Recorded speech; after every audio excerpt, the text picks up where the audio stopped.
Hey everyone, we have a great episode for you today about the latest TikTok news. We were shocked with the stats that showed how many people view TikTok as a news source, with about a third of 18 to 29-year-olds believing this to be news. We share our perspectives on the government forcing the sale of TikTok and what it could mean for future companies. And we wrap up with actions you can take today to reduce your time spent on social media, reduce loneliness and isolationism, and improve your mental health. Let's jump in. Hey, Sune, how's it going? Hey, what's up, man? Let's jump right in. I wanted to talk about something that's been in the news a couple weeks old now at this point, but still very relevant. I think it's the fact that Congress passed the law to ban TikTok, and a couple of things that came up. I think last week there was an article in the New York Times about just the general impact of TikTok on our culture. And one of the big things that really stuck out to me was the fact that something like 14% of adults get their news from TikTok. And, this brought up a lot of mixed feelings for me. Obviously, TikTok is a cultural juggernaut right now. But the fact that, people are actually getting real news or what they think is real news from TikTok is, very disconcerting to me. Yeah, I'm with you, and I think even digging deeper into the 14%, when you look into the sub demographic of 18 to 29-year-olds, so these are like not adults, but like maybe like whatever Gen Z, like your pre-millennials, 32% of 18 to 29-year-olds regularly get their news from TikTok. In 2020, it was only 9%. I mean, it's kind of scary and staggering and almost unbelievable that an entertainment channel without any journalists, really, I mean, maybe a few journalists, but it's not curated news. It's supposed to be pure entertainment, and yet a third of that demographic views it as a credible news source. And I don't know if it's as much of a testament on just how our more conventional, traditional news sources have purely become entertainment, and that's just caused this convergence to be a blurred line between what's a real news source, what is entertainment, and I don't. Maybe we as an American society can't even really tell the difference between the two at this point, as evidenced by some of the statistics that we see. Yeah, it's true. And I think we touched on this in our last episode, but obviously it's very disconcerting. There is inherent value in investigative journalism and the resources that are put behind real journalists and journalistic methods because there is there's a rich tradition behind journalism, and I think there's a reason for that. And the quality of the news you get is very different when you get it from a journalistic publication rather than just someone on their TikTok feed just spewing out whatever random facts that they might know or which might not even be true. And that's not even that's before you even take into account propaganda, right? There's in the article it stated that there is definitive Chinese propaganda on the site, and I'm sure there's also Russian bots that are generating content. I mean, we've seen now with ChatGPT how easy it is, and other AIs how easy it is to generate content directly from these AI resources. Yeah, and it's become too easy for any real source to kind of programmatically influence thought processes and psyche of a society. I mean, we saw it with Social Dilemma, we saw it with Facebook, and now you're seeing it continue to propagate through the next generation of social media applications where there's just such a bias towards grabbing your attention, and then once the attention is grabbed by whatever headline grabs an individual attention, and even that they know based off of your demographics and your other interests what type of headlines you're likely to pay attention to and click on. Like it's so algorithmically and programmatically designed to suck your attention away, and then once the attention is obtained, the information that's channeled into the individual is also now able to be programmed and controlled by the content creators. So if a content creator now is seeking to, and the objective of the content creator is to influence your thought process and to stir up social discord, I mean, it's not really that hard, right? Like, you've got somebody's attention. You can put a message out there to say, this is an opinion. You put some facts, what, quote unquote facts behind it. You make a very credible story that sounds believable, and now you've got an audience that, okay, the headline draw my attention. There's something there that's sticky to me. That's like, oh my gosh, I got to understand more about this. It instinctually has this curious nature about it, and then they pummel you with a credible narrative that makes sense to you, and that's how you form truth, right? Like, at the end of the day, then you're like, okay, that headline made sense to me, the story makes sense to me, this must be really what I think. And now you've essentially hacked into the, I don't know, decision making, the thought process, and the biases of your audience. And yeah, that can be bought, and that can easily be bought through the way that social media is set up right now. So I don't know. Yeah. I'm glad that the government did something with TikTok, but I mean, I think the problem still exists across the other platforms. Yeah, absolutely. And you talk about the algorithm, and it's even less.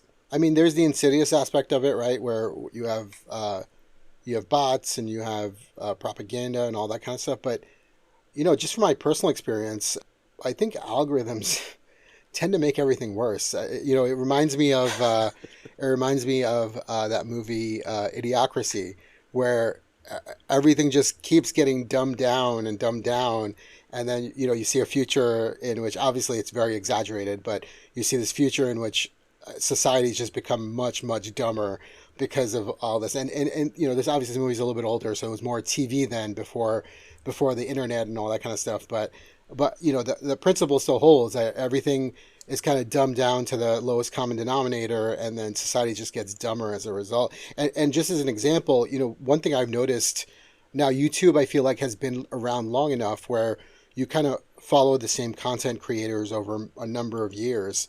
And I've noticed in channels that I follow, where channels that were super informative and really good in the beginning just got dumber and dumber, because the algorithm, I feel like, makes the content creators cater to, the titles get more clickbaity as time goes on. And even if the content is good, like, they have no choice but to make the content and the titles and all that just more clickbaity, because that's what the algorithm will capture. And even if the content, I'm thinking of this one particular channel called Athlean X, which is like a fitness YouTube channel. And I remember this guy, Jeff Cavalier, his content's really good, and it still is really good. But in the beginning, it was just very informative. Like, he just would, the video would come on, he would just go right into whatever he wanted to show you, and then that's it. And it was just nice, short and sweet. And then I've noticed that over the years, it's just gotten so clickbaity. Like, every single title is just really clickbaity, and it just has turned me away from it, because it's like, I don't want to click on this anymore. It just seems so dumb, and everything has like this hook where it's trying to capture the attention of the algorithm, and it's just turning me away. Do you think that was more a function of the site trying to monetize their audience, or do you think it's just a natural progression of, as people build up an audience, this is just what ends up happening? Like any influencer or anybody that has an audience on the platform, this is just the way that they go. Is it the content creator, or is it the platform? Yeah, that's a good question. It's probably a little bit of both, because I mean, maybe eventually you just run out of enough content, or you run out of good content, and you just have to, you kind of resort to the clickbaity stuff. And the other thing is, it's all about growth, right? Like, if you're not growing, then I don't know how the monetization works on a platform like YouTube. If you're not growing your audience, then maybe you get penalized, or so that, I mean, that's a function of the platform as well, right? Where it could be influencing these content creators to go in certain ways in order to maintain and grow their audience. But Yeah. yeah, Because you're right. I mean, I think if you play the game and you create content on these social media platforms like YouTube, or you design, and YouTube is a different content metaphor than TikTok, and different content metaphor than X, Twitter, right? So each platform has their own style that you have to create content for. and you have to be good at whichever style. You have to be your skills have to align with whatever the platform incentivizes. But you're right, you have to continue to grow your audience because that's how. I mean, that's what they want, right? I mean, that's exactly what the platform wants their content creators to do, is to grow the audience, because that inherently adds value to the platform. And then I think, yeah, I think it's like, it's almost like commercializing your audience in a way, because I feel like there's one monetization strategy of just whatever you get with advertising exposure on the platform, and then like where you get to the clickbaity stuff is maybe the individuals then trying to monetize themselves in addition to the platform. Maybe I'm building a product like Prime with Logan Paul, or maybe I'm trying to create some other business that sits on top of just my influencing, and then it becomes clickbaity because, oh, you're just trying to sell me slime or something like that, like on a kid's platform. So yeah, maybe it's a little bit of both, right? And I guess that's that's most likely the answer there. Yeah, that's true. Yeah, I mean, other than that, I mean, how do we feel about the government forcing a private company to sell itself, essentially? Yeah, that's a good one, man. That's a good one. I thought about that one, and I think I would like it to be more about policy and the government actually being thoughtful about societal implications of how these algorithms, and even moving forward how AI could be detrimental to us as a society, and then being thoughtful about how regulations are passed to protect us as citizens. I don't think it's really beneficial to anyone to just get sucked in and be so addicted to social media and our phones and our screens that we just become a completely unproductive society.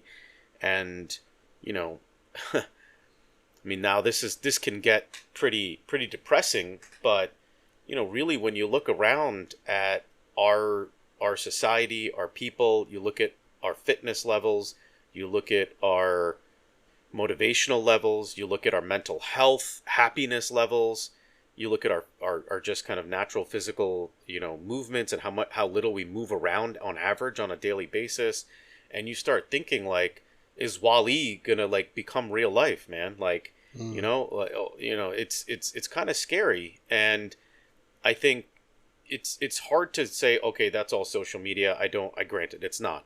But my overall point being, should the government be involved in, regulating a company that, has influences with one of our largest adversaries in China, and the ability to this organization, this company has the ability to influence the psyche of Americans.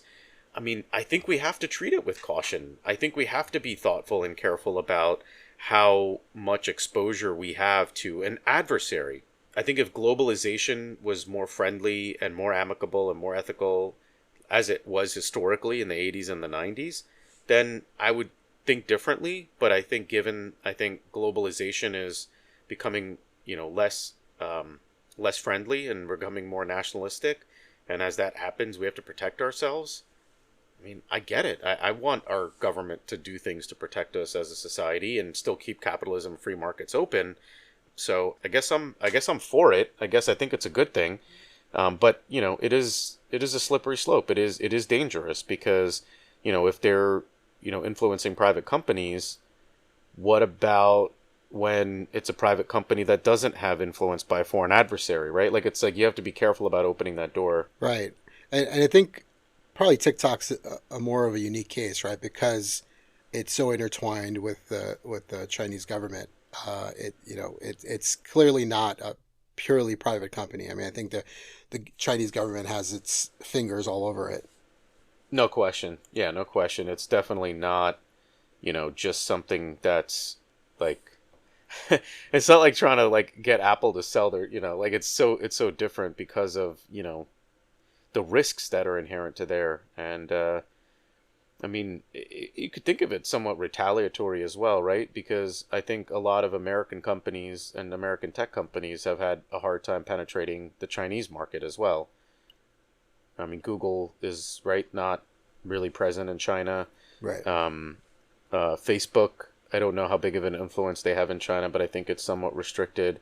So yeah, I mean, I think it could be, it could be retaliatory as well, because I think the Chinese government is also skeptical of American companies and the influence that American companies could have over their population as well. So yeah, I mean, look, it's a different world. There's a lot of I don't know. There's a lot of concern, I guess, over maybe not ethical, but like harmful actions that other countries can take, and I don't know. You got to be careful, I guess. I can see that point. Yeah, yeah, definitely. I think if it's done in a thoughtful way, like you said, and it's not a blanket policy, right, where it's just all companies that, I think in this case, I think it makes sense. Uh, but yeah, I wouldn't want this to become like a precedent for all future policies, Yeah, right?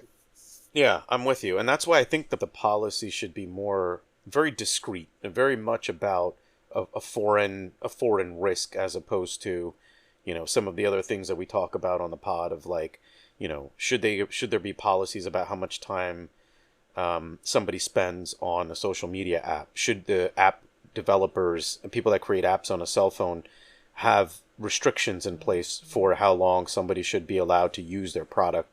And interestingly enough, I'll have to pull it up, man. I was listening to I don't know whether it was NPR or what I was listening to, and the Chinese government did a study on limiting cell phone usage or limiting screen usage through the app developers putting limitations on how long an individual could be logged into a given app, and it showed some remarkable improvements. And I have to it showed improvements in productivity, it showed improvements in mood. I'll have to look it up and see if I can find it. But I'm not for that. I think that's a little bit of an overreach. I think that might be a little bit of Big Brother, and I think we should still have that on our own. And I would like to see scientists do research and publish information about that, and then have us kind of make our own decisions. But I think the government telling me like I can only use my cell phone for half an hour, that's a little scary to me. Yeah, that But seems like a bit of a I do like reach. the yeah, agreed. But I do like the research, and I think that research and that science should be shared out. And if we can learn from that, then that would be a good thing for all of us. Yeah, definitely. I think you're right. And an informed public leads to a healthy society, I think. And if people are aware of the impacts of how they spend their time on their devices, then I think maybe people will make their own choices and better choices moving forward. Yeah. So here it is. It's they were floating a 2-hour daily limit of smartphone screen time for children under the age of 18, a maximum of 2 hours. It showed promising benefit, decline in both overall duration of sedentary time and the length of various sedentary activities. A 13.8% decrease in sedentary behavior.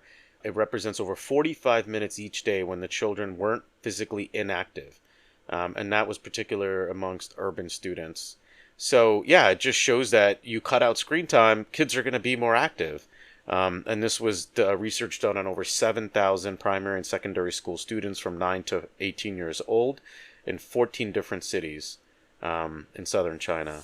So yeah, we're not surprised, right? I mean, I feel it's pretty intuitive that if you cut out screen time, kids are going to be more active. Like Yeah, they're going to be very bored. true. They're going to want to do something else with it, right? Like it was one of the earliest episodes we talked about. You need to be bored. Like we just as humans, our brain, our wiring, the chemistry, the way we work, we need to be bored. It's good science. It's good data. It validates. It shows the proof that if we do restrict screen time, our kids will be more active. Yeah. So that's a good thing. And it's something I've noticed in my kids as well. We have a pretty strict policy in our house of, no screen time during the week. So, no phones, no tablets or anything like that. At least personal devices. We watch a little bit of TV in the evening or whatever, sports and stuff like that. But, um, you know, I think we instituted this a few years ago when the kids were a little bit younger, and we got some pushback in the beginning.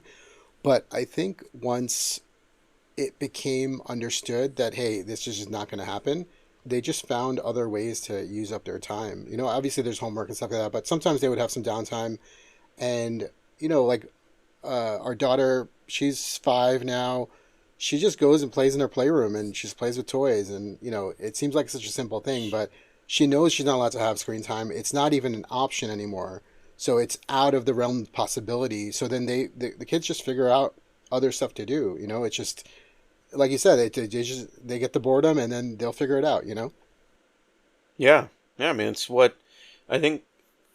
I mean, I think that's the only way for children to do their own self discovery, and I think it's sad if they don't get a chance to discover themselves through play and all of that. And I agree with you. I don't. We were not as strict with the boys with screen time. We're much stricter with my daughter. More recently, probably a couple of months ago, we put another rule in place, which has had a lot of positive impact, is no screens allowed in the bedroom, Mm, period. So they're not allowed to have their cell phones in their bedroom ever. Like, not just at night, but like ever. You're not allowed to use your cell phones in your room. If you want to use your cell phones, you can go in the hallway or come downstairs, sit on the couch and use your cell phone. You're not allowed to have your laptop in your room outside of your school Chromebook. right. And it's encouraged us to have more FaceTime with our kids because we were seeing just this really unhealthy pattern of the kids being in their room with the screens. And despite us putting screen limits on it, it's like, well, then they would, just, I don't know, either get around it or watch a show or go on a laptop and watch Netflix. Like, they were finding ways to just be in their room all day. Like, wouldn't hang out with them or see them or talk to them, and changing that has, and it's, I mean, we've seen them be a little happier just as a result of it as well. So they're just out of the room, and we said the room is to sleep. Yeah. Like, that's it. Like, you're supposed to go sleep there, not be on screen. So, we had that as kids. Like, my parents didn't put a TV in our room. Right. But like, I know friends that had TVs in their rooms, and okay, it's fine. It is what it is. But for us, it wasn't something that my parents were going to condone. And we were like, Nicole and I were looking at each other. Nicole's my wife, and so we were like, well, why are we letting our kids have screens in their room? Like, maybe they shouldn't have screens in their rooms either. So we decided to do that. I mean, I wish I would have done it earlier, to be honest. I mean, Yeah. it took us a while to realize it, but better late than never, I guess. Yeah, very true. Yeah, no, I think that's a good rule. We have that as well. No, no, we definitely don't allow screens. It's outside of like the school, school work that they do on the school computer.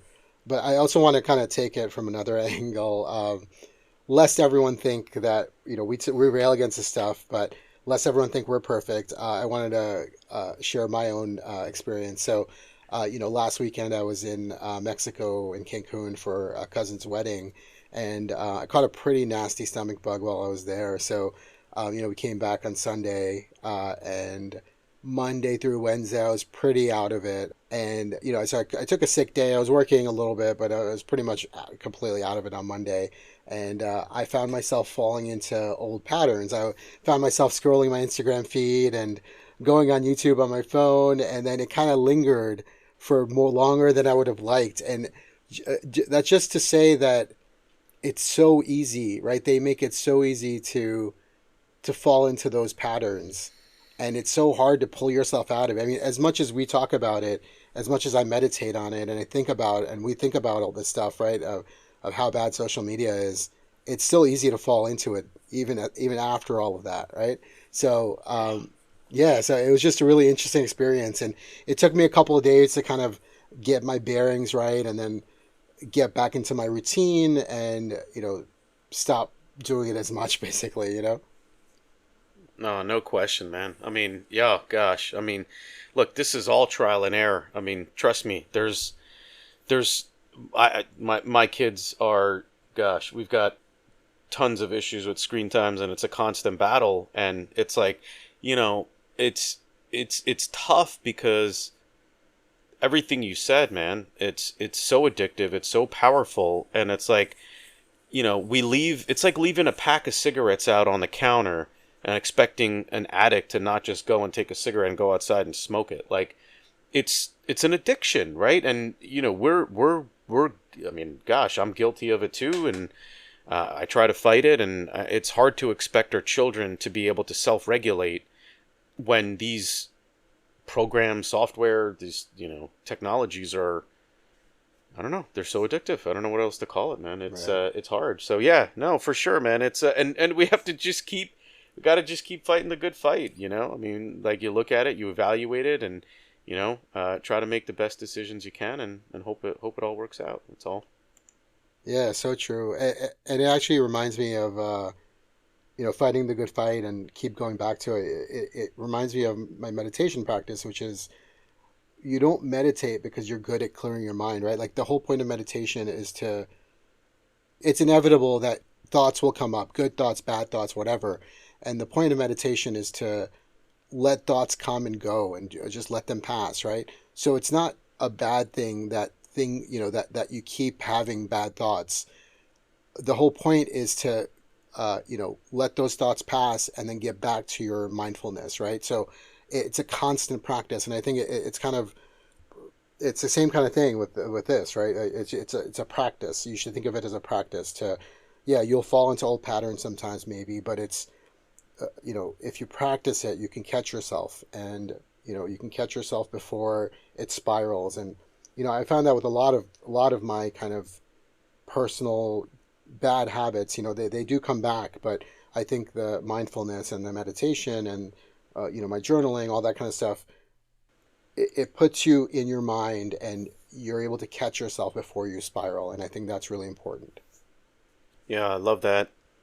My I meditate as well, and I it's almost like golf. It's like nobody's really good at it. Like you just gotta go out and you try to do it, and Right. very few people actually get to that point where you can consider yourself a professional. And I feel like it's a very humbling experience to try and meditate, and I think that's intentional, and I think that's also part of why you have to keep trying and keep doing it, because it teaches you so much about yourself, and it helps to not only put perspective on how to continue to live moving forward, but I think it allows you to sort out a bunch of the stuff in the past as those thoughts just kind of come in your head, and allows you to kind of understand how to deal with noise, right? And ultimately get to the right signal to inform what are good choices and good decisions moving forward. And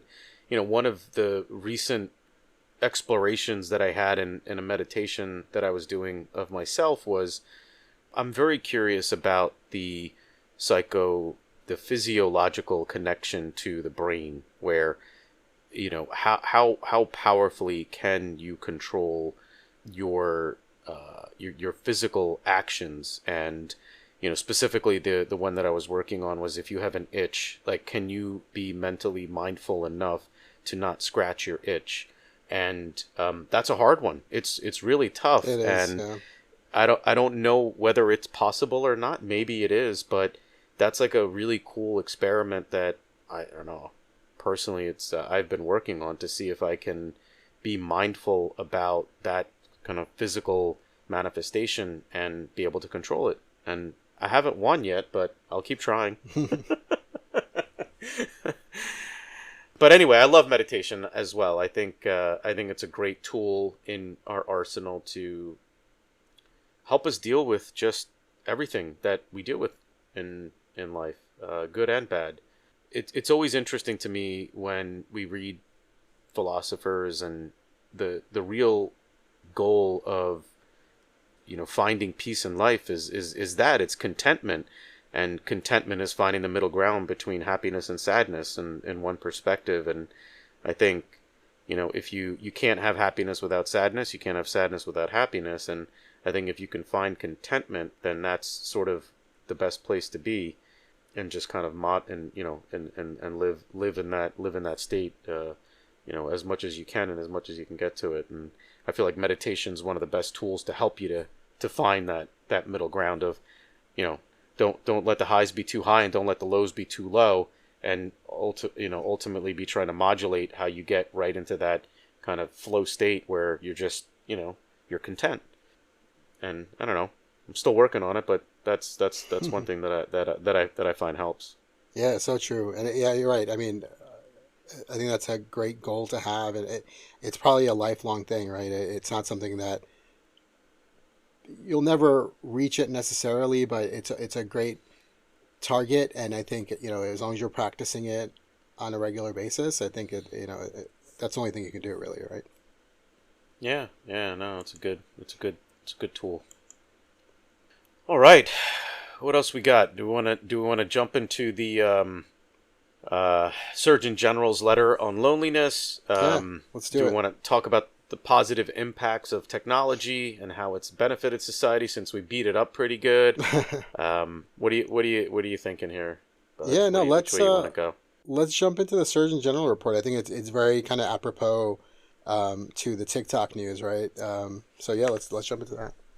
All right, cool. So this was an article that I had come across like a while ago now, probably even over a year ago now, and it's a pretty lengthy letter. It goes back to our point of when seeking truth and when seeking advice and insights from experts, it's hard to put into something that's a soundbite, and this is definitely not a soundbite. It's a I don't know 30-40 page paper by Vivek Murthy, who was the Surgeon General, is the Surgeon General, and he wrote it because he feels that there is an epidemic on isolationism and loneliness within society, and that he's put a call to action for folks to combat loneliness and isolationism. And he laid out a beautiful plan and a series of steps that everybody can take to try to be more connected in their communities, to listen more, to engage more, talk to friends, etc. And maybe we'll dig deeper into a couple of these, but really at the end of the day, I think we spend so much time borrowing other people's problems, looking at national news, hearing about what's going on in politics and what's going on in the world and wars and all of that. And when you really think about it, how much influence do we have as an individual citizen on any one of those outcomes? And are there things that we can do in a productive way to impact the outcome of many of those items that we're angry about and upset about and frustrated with and disappointed with? And at the end of the day, as one person here, we have very little influence on most of what I spoke about. But I think we can have a meaningful impact in our local communities. I think we can have a meaningful impact on helping to ensure our educational system is going to meet the needs of our children, but volunteering on the school board, joining a PTO, helping out for a Girl Scout troop or a Boy Scout troop or some other community organization that you feel is important. Go start one and help your community. Maybe somebody's going through a hardship and you raise a fund to help them. Maybe you volunteer at a soup kitchen or a pantry or mobile food pantry. There's so much that we can be doing to positively impact our communities. And I think if we just spent an hour, maybe even a month, we would feel so good about helping our community. And maybe it would take time away about worrying about these other national items that we have very little impact on from a day-to-day basis other than borrowing the problem. So I think that's one call to action that is very practical, reasonable, realistic, and I think would help with a lot of the frustrations that we have as individuals in our country right now. Just get involved in local communities, and I think it'll do wonders for you individually, and it'll do wonders for the community. Yeah, I agree, and I think there is a bias towards kind of national and international stories, right, in the media.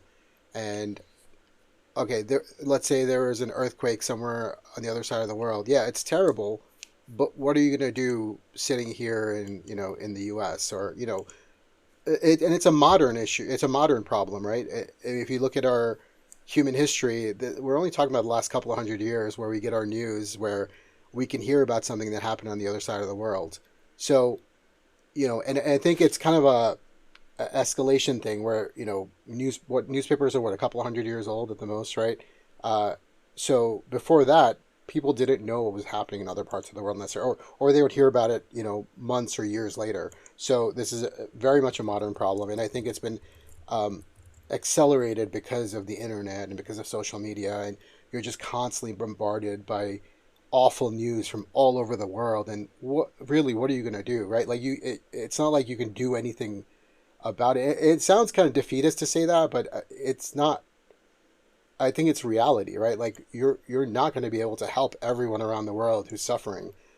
There's only so much you can do, and I think if everyone focuses on their local community, like you said, then that's something. That's something you can do. That's a positive impact you can have on your local. And if someone else is doing that somewhere else, I think that can be a cumulative thing where if everyone takes that initiative, then yeah, something awful maybe happened in your town, and then you can have an impact on that. And something awful happened, in another country, and maybe someone locally is making an impact on that. So I think that's all you can do is try to do what you can do, and worrying about something that's happening that you can't really control or do anything about is not good for your mental health in the long run. No question, no question. And I think it's about effort, because I feel like, to your point, if you have local individuals rallying for a catastrophic event, that they need help from others beyond just their community, because it's your town got wrecked by a natural disaster and like your community is gone, like you need help, like you don't have funds. Yeah, great. I mean, we should contribute, we should help, we should donate, and if we have the ability, go volunteer when something is catastrophic. We jump in and we chip in, and we try to help. That's definitely, like, yes, that Yeah, we can do and we can influence. right. But that's rare, right? Like, that's the exception, that's not the norm. What we're saying is, like, being involved in a community, it's almost, that's every day, every month. It's a routine. It's something that should become a part of your life on a regular basis, to be involved in your community. And by doing so, I think it'll even open your mind as to how you can more positively impact other communities that could use your help. Maybe it's monetary because it's on the other side of the world, and you're like, okay, I'll give $10 or whatever you can afford to help that, city, state, country, because yeah, I can't fly over there and volunteer. But I think most people, not having been involved in the community, are even less likely to even give a monetary donation, right? I feel Right. like there's so many unlocks that happen in a positive way for society, and maybe even more importantly for the individual, when you become more involved in either volunteer work or community service work, because that's just going to add meaning and purpose and happiness to your life. It's the reward is in the giving. And I think that, hey, if you're able to, find a way to do that, I think it'll the returns will be greater than any monetary value that you're able to get. It's I'm saying all this, Bud, and a part of me can already hear how an audience member could be really frustrated or disconnected with what we're saying, and or feel that we're disconnected from the hardships of people working 80 hours a week, working two jobs, making ends meet, like just how crazy life is. And then to add one more thing on top of it, like, we may sound disconnected. Sure. Yeah. And I say, yeah, that's all fair. And I think, maybe we're speaking from a position of, where life is great and, everything's perfect. And I'd say far from it. And I think it's upon all of us, and it doesn't matter where you are in life, to still find a way to help.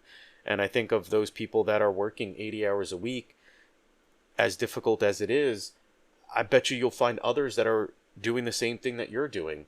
And if you get involved in the community and you share your story, and hey, if we're able to do something and pass a policy or give a tax break or do something productive that can help everybody within the community, that's a good thing. That's worth the time. It's worth doing, and it's productive versus, just sitting at your neighbor's house complaining about everything and complaining about the world and complaining about the election and all that.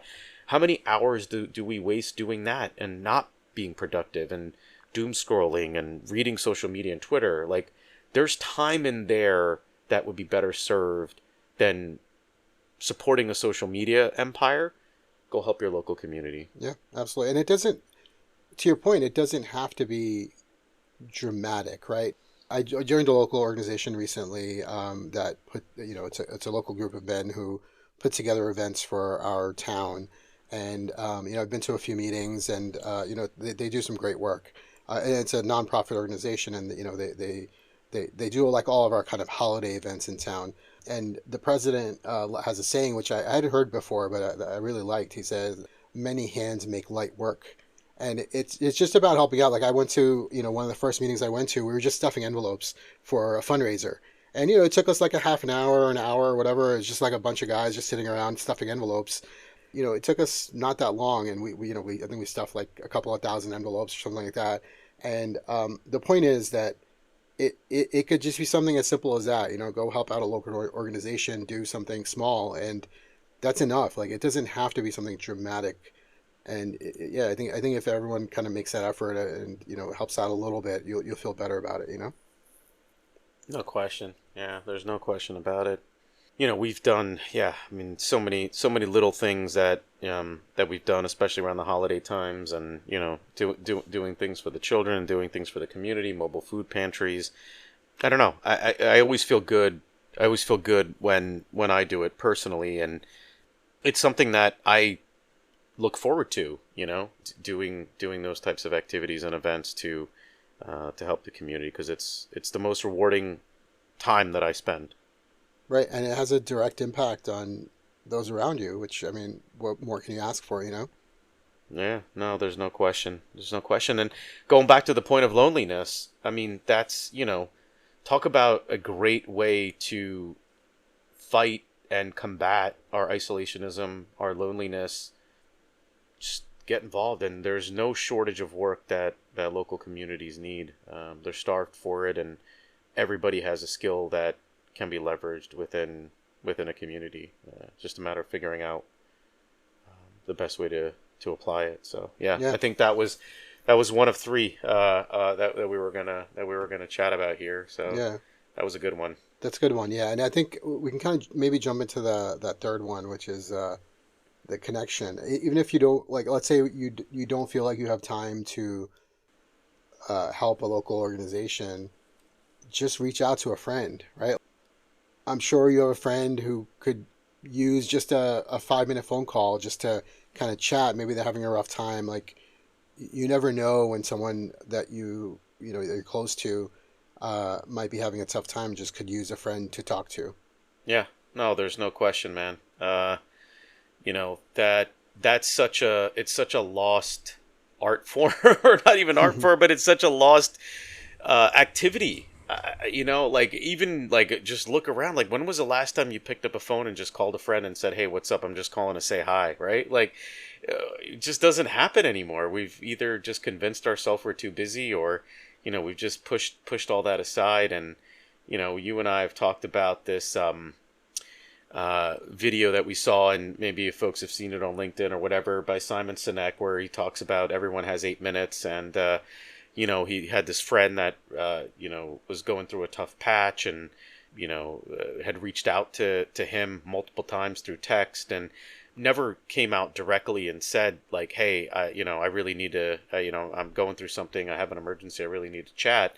It was more just casual, and it was interpreted by Simon as like, "Hey, this person just doing the normal hi, hello, and life got busy and never got back." And so after that incident, they talked, and they decided that their secret code would be, "Hey, just text me, hey, do you have 8 minutes?" And of course, I always have 8 minutes. I can step out of a meeting, and I'm never too busy to spend 8 minutes for a friend.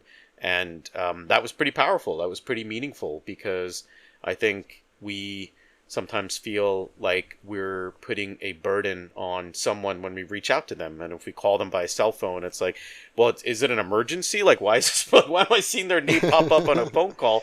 Because it's so rare that you see people just randomly reach out and call. And I've been trying to do more of that.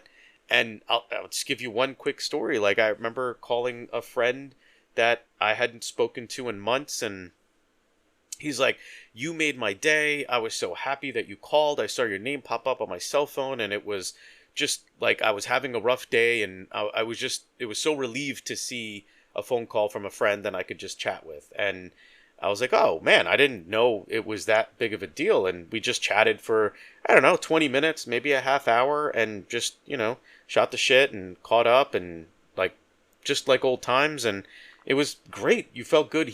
I felt good. He felt good. And, it was just, it's just nice. I think we should do more of it. And, Yeah. that's another one. So yeah, just reach out to a friend.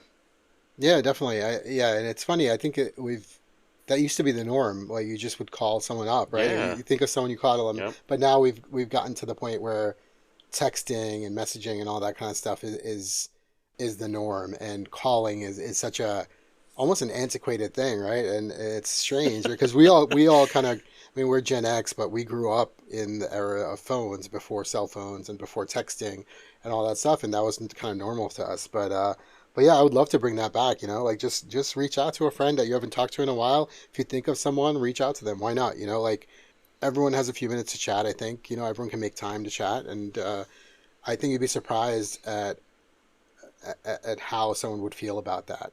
I don't think people would feel bothered by it, especially if you're talking about a friend, right? And I'll share my personal experience. So, I was recently at a bachelor party and for my cousin, and we went to Dublin, which is actually a great spot for a bachelor party. I highly recommend it. But it was my cousin. It was a bunch of cousins, some friends, and it's people that I don't necessarily spend as much time with as I would like. We kind of live somewhat far away from each other.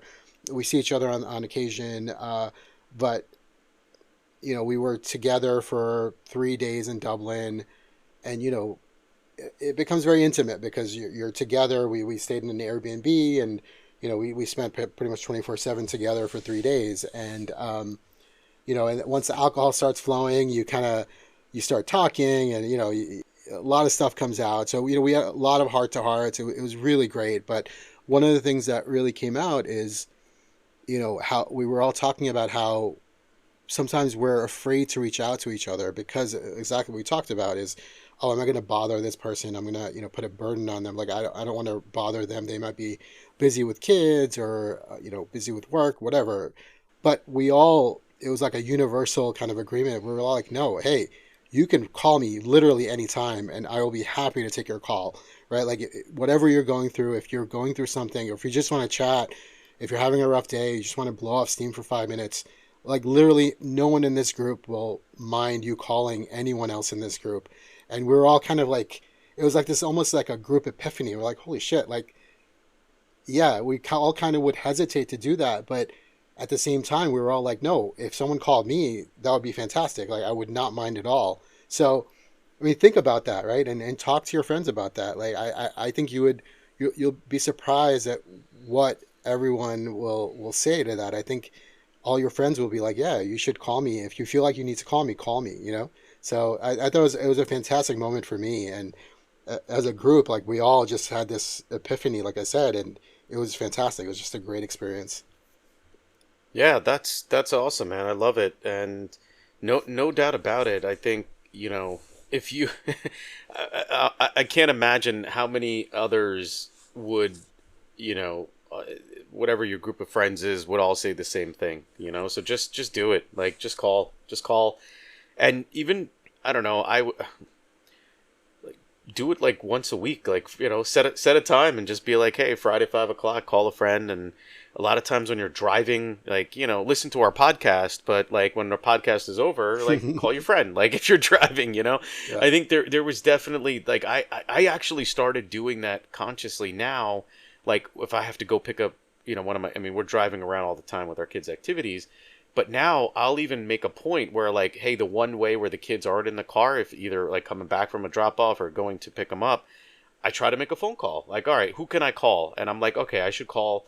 And sometimes it's the same friends or whatever, but I am trying to do more of this and try to find ways in my day that I can squeeze in a quick call. And like more than half the time it doesn't work out because the person is not available when I'm free. But that's okay. A voicemail's fine, and eventually you find a time to connect, and it at least removes the like apprehension of making a phone call, which should hopefully remove the apprehension from the other person calling you back, as opposed to just leaving you a message and a text and eventually getting on the phone and talking. So it's been great. I mean, I caught up with my roommate in college, Fox, the other day, and we had been, I don't know, it took us, gosh, I don't know, probably 3 weeks before we actually found that kind of magical time to actually get time to connect. But hey, it's okay. You got to make the effort, and it may not happen that day or that week, but eventually it will. And you can't give up. Got to keep Yeah, trying. definitely. I mean, I think that's the main point. Is you have to make the effort. I think, especially we value. I mean, everyone values their friendships and their relationships, and you have to make the effort because it doesn't work, right, unless you do. Yeah. And I think we need it more now than we ever have, ever. I mean, with mental health on the rise, with loneliness on the rise, with the pandemic still being a traumatic event in all of our lives, really not that far removed. When I guess you consider it's like three years now, almost 4 years really, which is remarkable to think. And it feels like it just, I mean, in some parts of the effect of the pandemic, I still feel them. It doesn't feel that far away, Right. in terms of like, just that feeling of, oh my gosh, can I fly? Like, can I go out? Like, just remembering that, I think it was traumatic in some regards. And I think, the more I've talked to friends and the more I've reached out, I feel like I just feel better about, you know, just myself and, just my mental state being in a better place after talking to a friend. Yeah, absolutely. And let's go back to the whole everyone has 8 minutes and that anecdote from Simon Sinek. And I would love to spread that. So if you're listening to this, talk to your friends about it, talk to your family about it. Like, let's make that a code for everyone. Like, let's, like, just that's your code. Do you have 8 minutes for me? And if you see that text come through, then you know that that person needs you. And let's just spread that. Let's spread that as far and wide as we can. I'm with you, man. I love it. Text it. Text it. Hey, you got 8 minutes? Step out of your meeting. Say, excuse me. Talk to your friend. Make it a priority. I'm Absolutely. with you. Love it. Yeah. Call to action. Right. All right, brother. Is that the pod? I think that's the pod. That was great. That was All a right. good We one. left with a good call to action right there. Great call to action. Yeah. And, I think we talked about this a little bit before, but we're trying to, offer solutions. And I think these are some good ones, and I think, I'd love to hear back from people on what they think of the actual solutions. But, the two we talked about here, local communities and reaching out to, your personal connections, I think are two fantastic calls to action. Yeah, and we'll keep it going. I'm with you. And we'll keep reinforcing these. So yeah, love to hear back. Hey, what are some other things that can help combat loneliness, combat isolationism, get us more connected, and get us feeling in a better state of mind. So yeah, awesome. Yeah, All send right, us some more suggestions, and we'll share them on future episodes for sure. perfect. All All right, right, that's the pod. that's a pod. Until next week. All right, that's the pod. Great discussion as always. We hope you enjoyed it, and if you want to join the conversation, email us at questioneverythingexcept@gmail.com. See you next time.